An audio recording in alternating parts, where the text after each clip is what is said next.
लगता है social media platform जो है वो सरकार को अकाउंटेबल कर ही मानेगा। पहले कॉकरोच जनता पार्टी बनी, उसके बाद धर्मेंद्र प्रधान का इस्तीफा हुआ। दरअसल कॉकरोच तो सुप्रीम कोर्ट के चीफ जस्टिस ऑफ इंडिया ने कहा था।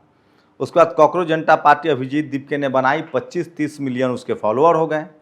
उसके बाद वो पेपर लीक हो गया और वो भारत में आ गए और प्रदर्शन शुरू कर दिया।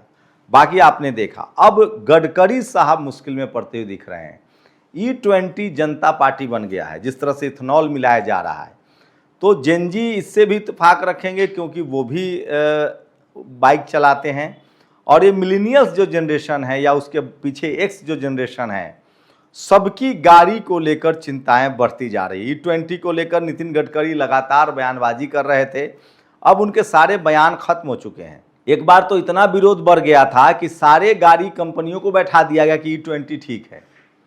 तो ये कॉकरोच जनता पार्टी वाले प्रोटेस्ट की वजह से E20 का जो मामला है वो थोड़ा धीमा पड़ा था। अब E20 का सोशल मीडिया अकाउंट बनने लगा है। एक्स पर इनके फॉलोअर जो हैं वो लगभग 20,000 हो गए हैं। और उमा शंकर सिंह वो लगातार इथेनॉल पर बात कर रहे हैं। पूनावाला ने भी विरोध प्रदर्शन पहले भी किया था। यहाँ तक कि लोगों ने कहा था कि हम E20 दूध भी बेचेंगे। जब पेट्रोल में इथेनॉल मिलाया जा सकता है तो हम E20 दूध भी बेचेंगे। एक ने तो कहा था कि हम E100 दूध बेचेंगे, मतलब दूध में हम 100% पानी मिलाएंगे। छात्रों ने भी कहा है कि अब इथेनॉल की बारी है। कई लोग कमेंट कर रहे हैं कि भैया सरकार आपकी गाड़ी में गन्ना डाल रहा है। बिल्कुल ठीक सुन रहे हैं आप, सरकार आपकी गाड़ी में गन्ना डाल रहा है, आप कब बोलेंगे? तो E20 का मामला जो है वो बड़ा होता जा रहा है। तो सोशल मीडिया एक प्लेटफॉर्म बन गया है, क्योंकि टीवी अखबार पर से भरोसा लोगों का खत्म हो रहा है। टीवी अखबार खबरें सरकार का खिलाफ दिखाता नहीं है, सरकार से सवाल पूछता नहीं है। तो सोचिए, मीडिया के भरोसे अब इस देश की जनता नहीं है, वो पूरी तरह से सोशल मीडिया पर आ गया है। इथेनॉल वाला मामला भी अब इंस्टा, एक्स, फेसबुक और यूट्यूब, ये सारे जो सोशल मीडिया प्लेटफॉर्म्स हैं, यहाँ पर सरकार को अकाउंटेबल किया जा रहा है। तो E20 के खिलाफ भी लगातार लोगों का गुस्सा बढ़ता जा रहा है। यहाँ तक कि प्रकाश केरे जो बड़े पत्रकार हैं, उन्होंने लिखा कि जेनजी और जेन अल्फा और जेनजी ने अपना अपना तो एजुकेशन वाला मामला सुलटा लिया। अब मिलीनियल्स है, जो 80 के जो पहले पैदा हुए हैं, मिलीनियल्स जो हैं, या 90 के पहले जो पैदा हुए हैं मिलीनियल्स, या उसके पहले जो अल्फा जनरेशन है, जिनके पास कार है, जो मेहनत से एक कार खरीद पा रहे हैं, उनके कार में गन्ना डाला जा रहा है। आपने ठीक सुना, कार में गन्ना डाला जा रहा है। तो आप कब बोलेंगे? तो अब एथेनॉल को लेकर बड़ा आंदोलन शुरू होने जा रहा है। उन्होंने प्रोटेस्ट का भी कहा है कि हम प्रोटेस्ट भी करेंगे। सोशल मीडिया कैंपेन शुरू हो गया है। इसको लेकर उमा शंकर सिंह बड़े पत्रकार हैं, उन्होंने भी कई बार कहा है कि भाई इथेनॉल वाला मामला सुलटना चाहिए। और सोचिए, इथेनॉल के बहाने पेट्रोल में पानी मिलाकर भी बेचा जा रहा है। कई FIR भी हुए हैं। बिहार के जो मनीष कश्यप हैं, उन पर तो बाकायदा FIR करा दिया गया, और गडकरी ने उनके बारे में अब शब्द भी बोला था। एक बात और आपको बता दूं, पेट्रोलियम मंत्रालय हरदीप पुरी साहब के पास है, नितिन गडकरी परिवहन मंत्री हैं, लेकिन इथेनॉल को लेकर वो जितने एक्टिव हैं उतना देश में कोई एक्टिव नहीं है। तो इथेनॉल का मुद्दा जो है वो बड़ा मुद्दा बनता जा रहा है। एक और मुद्दा है जो सोशल मीडिया पर चल रहा है, रिजर्वेशन हटाओ।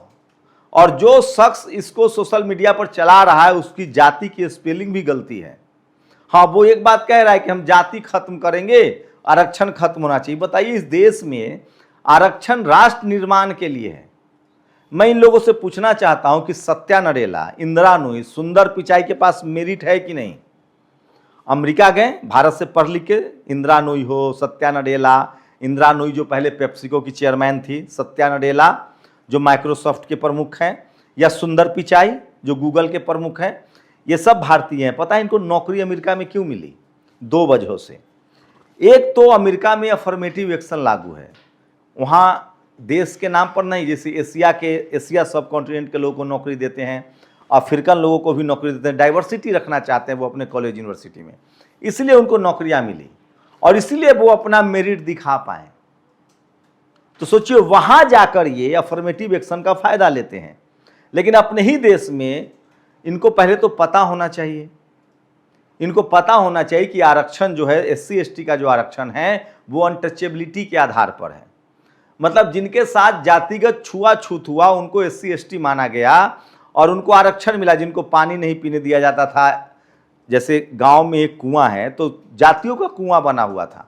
बहुत लोग कहते हैं ना कि जो पानी नहीं पीने देते थे तो जिंदा कैसे रह गए, अपना कुआं क्यों नहीं खोद लिया। उनको बताना चाहता हूं कि एक जैसे आज भी शादी जाति देखकर होती है ना, आज भी टोले गांव में बने हुए हैं ना जाति देखकर।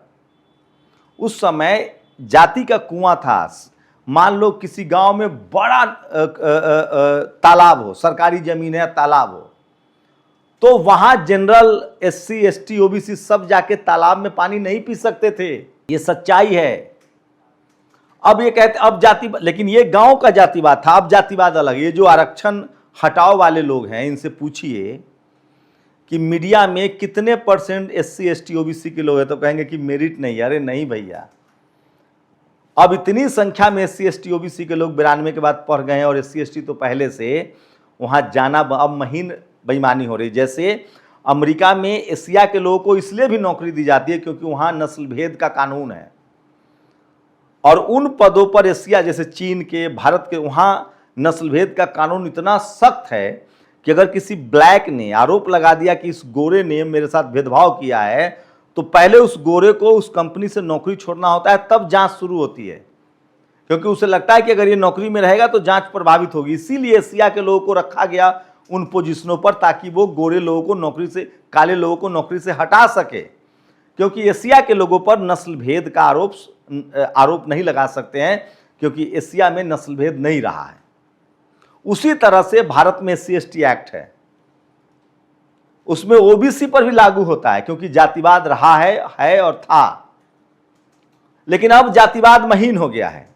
अब जातिवाद, सबसे जातिवाद का बड़ा अड्डा मीडिया में है।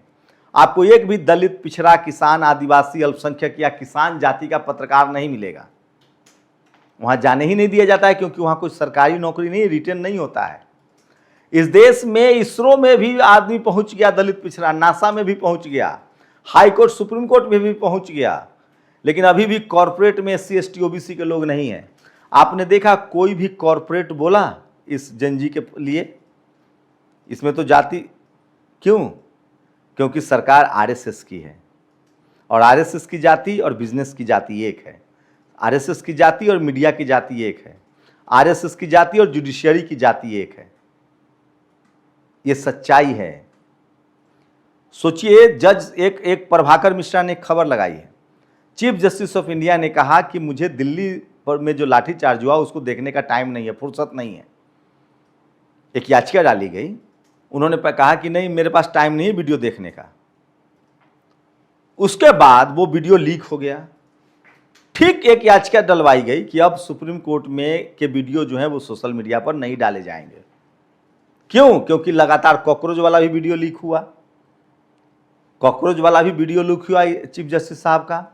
उसके बाद एक वीडियो लीक हुआ, जो हम दिल्ली का मामला नहीं देखेंगे। दिल्ली हाई कोर्ट में उपाध्याय जी ने कहा कि भाई आप जो हैं हमको इस मामले में मत घसीटो। बाद में फिर वहाँ पिटीशन डाली गई जब खबर बहुत ज़्यादा वायरल हो गई। जैसे दिल्ली हाई कोर्ट की एक जज साहिबा थी, उनका भी जो वीडियो जारी हुआ था अरविंद केजरीवाल वाला, जिसके बाद वीडियो को तुरंत हटाया गया। तो ये सिस्टम, ऐसे काम, मैं फिर कह रहा हूँ, आरक्षण देश बनाने की प्रक्रिया है। एक परिवार में एक लोग कमाएंगे और 10 लोग खाएंगे बैठ के, तो वो परिवार आगे नहीं बढ़ेगा। इस देश के 90% लोगों को, जिनके पास, लोग, एक लिख रहा है खुरपेच वाला कि फीस जो है, एग्जामिनेशन फीस या फॉर्म फीस, वो बराबर करो, तो शहरों की संपत्ति बराबर करो, जमीन बराबर करो। जिस देश में जातिवाद आज भी है, बाहर मत जाओ, बताओ कॉर्पोरेट में कितने दलित पिछड़े हैं, शहर में कितने दलित पिछड़ों के पास संपत्ति है। अब जातिवाद गांव में घट गया है, खत्म हो गया है। अब जातिवाद शहरों में है। हमसे आके बहस करके एक बार देखो। अब जातिवाद मीडिया में है, जुडिशियरी में है, कॉलेज यूनिवर्सिटी में है, ब्यूरोक्रेसी में है, बिजनेस में है। बहुत सारे हमारे पत्रकार मित्र हैं जनरल, वो कहते हैं कि यार जातिवाद नहीं है। मैंने कहा किससे बात की? तो मैंने सफाई कर्मचारी से बात की। अच्छा, किससे बात की? मैंने लोहे का काम करने वाले से, लकड़ी का काम करने वाले से, मैंने चमड़े का काम करने वाले से बात की। मैंने कहा अच्छा क्या कहा? तो जातिवाद नहीं है। हम बोले भाई साहब वो कैसे जातिवाद जानेगा, वो तो अपने जाति वाला काम कर रहा है। उनसे पूछो इस देश में जो कलेक्टर, एसपी, डीएम के पद पर बैठे हैं, क्रिकेटर बने हैं, जब आप अपने जाति का पेशा छोड़कर उन पेशाओं प्रोफेशन में आएंगे जहां मान सम्मान और पैसा है, वो क्या है? Media, judiciary, college, university, bureaucracy, business, sports, cinema, judiciary, तब आपके साथ जातिवाद होता है। आप जातिवाद महीन है और वो शहरों में होता है। तो एक बार करके ट्राई देख लो भाई, आरक्षण खत्म करने की लड़ाई। वैसे भी इस सरकार ने आरक्षण को, सुब्रमण्यम स्वामी ने कहा था कि आरक्षण की हालत ऐसी कर देंगे कि वो रहे ना रहे कोई मतलब नहीं है, वो कर दिया है। नौकरियां खत्म है, कॉलेज यूनिवर्सिटी में आरएसएस का कब्जा है, बहुजन समाज के हिस्से में कुछ नहीं है। सोचिए इस देश में 10 लोग 90 रोटी खा रहे हैं और 90 लोग के हिस्से में सिर्फ 10 रोटी है। उसके बावजूद भी एक लड़का दुबे घूम रहा है मीडिया पर, वो कह रहा है मैं 4 बार में क्वालिफाई नहीं कर पाया नीट, इसलिए आरक्षण पर बहस हो। तो दुबे जी, हर्ष दुबे जी, आपके पास, आप जनरल कैटेगरी में आते हैं, आपके पास 49% सीट है, आप अपने ही लोगों से क्वालिफाई नहीं कर पाए और आप सिर्फ 10% आपकी आबादी है। मतलब आपके 49 सीट के लिए सिर्फ 10 लोग फाइट कर रहे हैं और